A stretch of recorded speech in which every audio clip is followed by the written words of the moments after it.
Hello, crew. Let's look at some plants together today. I just watered them, so it's a great time to talk about our plants and what each part of the plant does. Let's start by looking over here at this really small plant. What is a tiny plant like that called? A plant that's just beginning to sprout. That's right, that's called a seedling. So you can see in this pot there is a seedling. Let's take a look here at this plant. Ooh, this plant has long stems and leaves that are kind of bending. Do you know why the stems and the leaves of a plant bend? I'll give you a hint. Look at what they're bending towards. That's right, they're bending towards the window. What can they get through the window?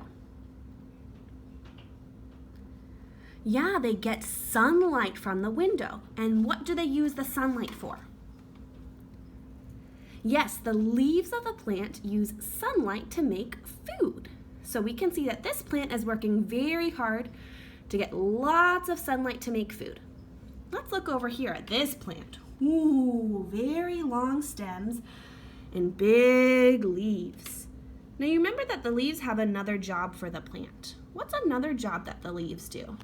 Here's a hint.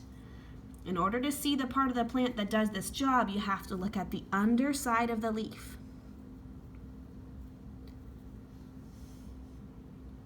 Yes, the leaves also help a plant breathe.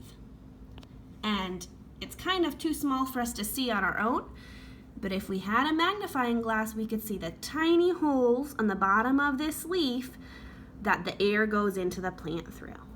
Yeah. Now let's take a look at the soil that the plants are in. I just added some water.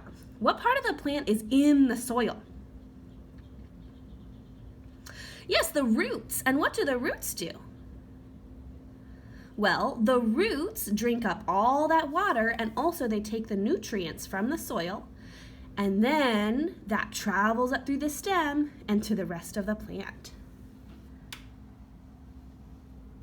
I hope you had a great time looking at our plants today. They're growing wonderfully.